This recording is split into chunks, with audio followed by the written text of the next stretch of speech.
Israel Iran இடையேயான இந்த போர்ல அமெரிக்காவினுடைய நேரடி தலையீட்டின் காரணமாக ஈரான் மிகப்பெரிய ஒரு கோபத்தை வந்து வெளிப்படுத்திட்டு வராங்க. அதுலேயும் குறிப்பிட்டு ஹார்முஸ் ஜலசந்தியை வந்து நாங்கள் மூட போகிறோம் அப்படின்ட்டு மிக முக்கியமான மிரட்டலை வந்து விட்டுருக்காங்க. இந்த ஹார்முஸ் ஜலசந்தி அப்படிங்கிறது என்ன நம்ம முதல்ல பார்க்க வேண்டியதாக இருக்கிறது.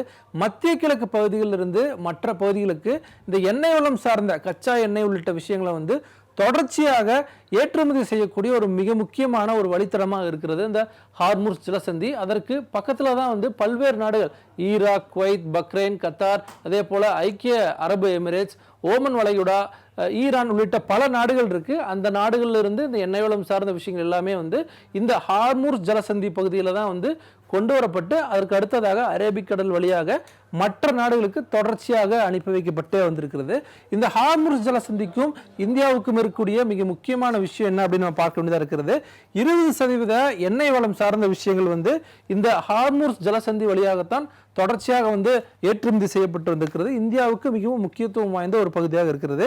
இந்த பகுதியில் இருந்து இந்தியாவுக்கு 40% கச்சா எண்ணெயும் 50% எரிவாயும் வந்து தொடர்ச்சியாக இறக்குமதி செய்யப்பட்டே வந்திருக்கிறது. ஜூன் மாத காலகட்டங்களில் இந்த கச்சா எண்ணெய் சார்ந்த விஷயங்கள் இறக்குமதி செய்ததில் கொஞ்சம் மாறுதல்கள் வந்து ஏற்பட்டிருக்கிறது. குறிப்பிட்டு இந்தியா ரஷ்யாவிடமிருந்து கிட்டத்தட்ட 20 to 22 லட்சம் பீப்பாய் அளவுக்கான இந்த கச்சா எண்ணெய் இறக்குமதியை வந்து செஞ்சிருக்காங்க. அதே போல அமெரிக்காவிடமிருந்து மே மாத காலகட்டங்களில் 2.8 லட்சம் பீப்பாய் அளவுக்கான இருந்த இறக்குமதியானது ஜூன் மாத காலகட்டத்தில் இதுவரைக்கும் 4.39 லட்சம் பீப்பாய் அளவுக்கான இறக்குமதியா வந்து மாறி இருக்கு. அதே போல உலக அளவில் பார்க்கும்போது 3வது மிகப்பெரிய எண்ணெய் இறக்குமதி மற்றும் நுகர்வு நாடா வந்து இந்தியா இருக்கு அப்படிங்கிறத இந்த நேரத்தில் குறிப்பிட்டு நம்ம பார்க்க வேண்டியதா இருக்கிறது. அதே போல ரஷ்யா பொறுத்தளவுக்கு ரஷ்யாவிடமிருந்து இந்தியா தற்போது அதிக அளவிலான இந்த கச்சா எண்ணெயை வந்து வாங்கிட்டு இருக்காங்க. 2022 குறிப்பிட்டு இந்த உக்ரைன் ரஷ்யா போர் தொடங்கிய அந்த காலகட்டத்திலிருந்தே வந்து தொடர்ந்து மத்திய கிழக்கிலிருந்து ஒப்பிடும்போது ரஷ்யாவிடமிருந்து இந்தியா அதிகப்படியான கச்சா எண்ணெயை வந்து வாங்குறதுக்கான ஒரு சூழலுக்கு வந்து தள்ளப்பட்டிருக்கிறது. குறிப்பிட்டு 1% இருந்தது வந்து கிட்டத்தட்ட 40 to 44% அளவுக்கான அந்த கச்சா எண்ணெயை ரஷ்யா இந்த காலகட்டத்தில் வந்து இறக்குமதி செஞ்சிருக்கு. எந்த அளவுக்கு அதிகரிச்சிருக்கு அப்படிங்கிறது அந்த புள்ளி விவரத்தின் அடிப்படையிலே வந்து நம்ம ஒப்பிட்டு பார்க்கலாம். ஒருவேளை இந்த கடல்வழி சார்ந்த விஷயங்களை வந்து ஈரான் வந்து மூடுமா அப்படிங்கிற அந்த மிக முக்கியமான கேள்வி இருக்கு.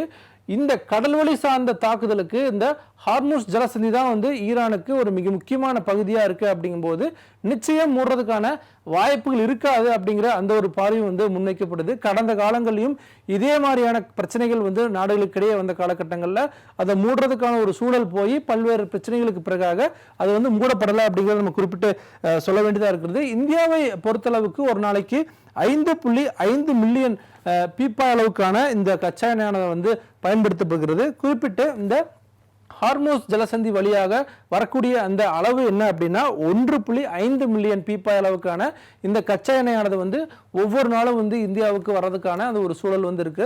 மிகப்பெரிய பிரச்சனை இருக்காது அப்படிங்கிறது தான் இந்தியா தரப்பிலிருந்து வந்து சொல்லப்பட்டு வருகிறது. குறிப்பிட்டு இந்தியா, ரஷ்யா, ஈராக், சவுதி, ஐக்கிய அரபு அமீரகம், அதே போல் அமெரிக்கா, கொலம்பியா, நைஜீரியா, குவைத் ஆகிய நாடுகளிடமிருந்து தொடர்ந்து இந்த கச்சா எண்ணெயை வந்து வாங்கிட்டு இருக்காங்க. ரஷ்யாவிடமிருந்து அதிகபட்சமாக 22 லட்சம் பீப்பாய் அளவுக்கு ஒரு நாளைக்கு வந்து வாங்குறாங்க. அதுக்கு அடுத்தது ஈராக்கிடமிருந்து 9 லட்சம் பீப்பாய் அளவுக்கு, சவுதியிடமிருந்து 5 லட்சம் பீப்பாய் அளவுக்கு, ஐக்கிய அரபு அமீரகத்திலிருந்து 5 லட்சம் பீப்பாய், அமெரிக்காவிடமிருந்து 4 லட்சம் பீப்பாய் அளவுக்கான இந்த கச்சா எண்ணெயானது வந்து தினம் வந்து வாங்கிட்டு இருக்காங்க. மிகப்பெரிய அளவிலான பிரச்சனை இருக்காது அப்படிங்கிறது தான் இந்திய அரசு தரப்பிலிருந்து சொல்லப்படுகிறது. ஈரான் இந்த விஷயத்தை வந்து எப்படி கையாள போறாங்க அப்படிங்கிறத பொறுத்திருந்து பார்க்கலாம்.